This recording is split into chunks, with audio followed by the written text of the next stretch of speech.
Halo semuanya. Perkenalkan, nama saya Nadia Puspa Devi dengan 3 digit NPM terakhir 078. Perkenalkan, nama saya Sayuda Surya Puspa dengan NPM terakhir 062. Perkenalkan, nama saya Nadia Puspa dengan NPM terakhir 008. Perkenalkan, nama saya Pusda Bunggerana Kakita dengan NPM terakhir 010. Perkenalkan, nama saya Komang Adi Bina dengan NPM terakhir 085. Jadi kali ini kami akan menjelaskan tentang faktor interpersonal terhadap perilaku kesehatan. Apa itu faktor interpersonal?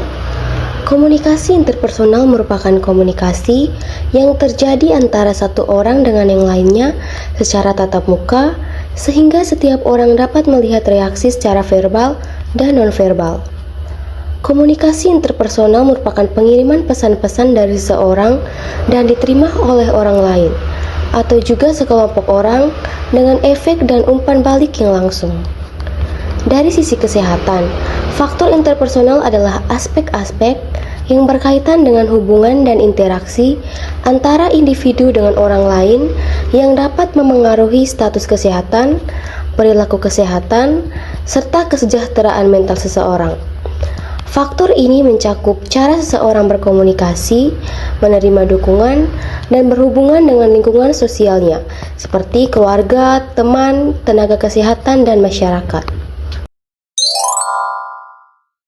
Keluarga, peran orang tua dalam mengasuh, mendidik, mendorong dan mengawasi anak sangat penting dalam menjaga kebersihan gigi dan mencegah karies.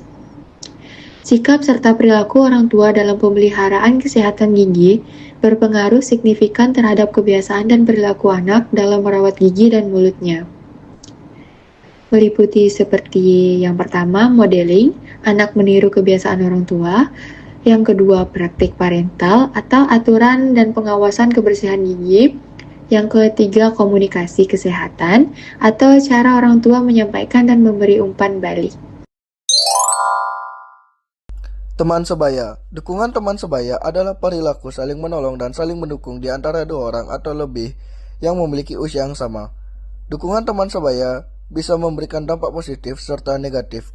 Biasanya, anak muda cenderung akan lebih sering mendengarkan pendapat teman sebayanya karena dianggap lebih relevan dan sesuai dengan apa yang dialami.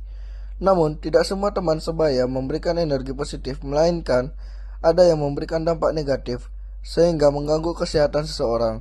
Seperti contoh negatifnya, ajakan teman untuk minum minuman beralkohol, dan contoh positifnya, ajakan teman untuk berolahraga.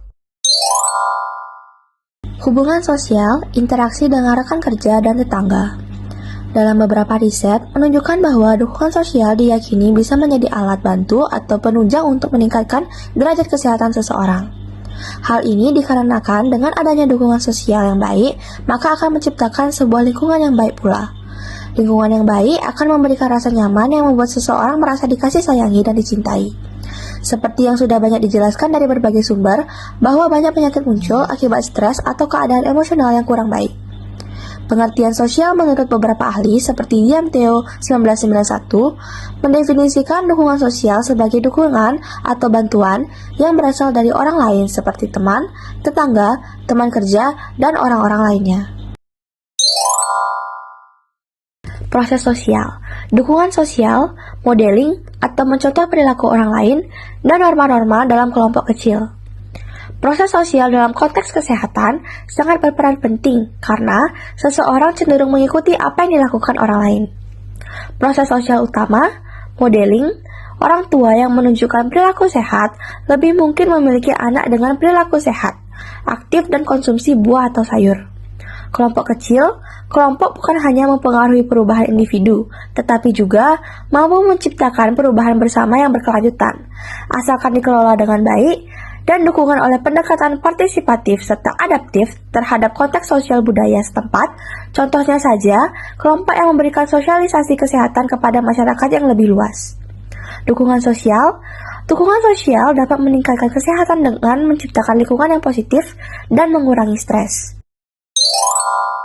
Jadi kesimpulannya adalah interaksi interpersonal adalah interaksi yang melibatkan pihak-pihak dalam suatu interaksi sosial, yang dimana interaksi interpersonal dalam kesehatan memiliki peran penting antara tenaga kesehatan serta pasien yang dilibatkan dalam interaksi. di mana keterbukaan menjadi kunci hubungan timbal balik yang sesuai dengan kondisi interaksi sosial.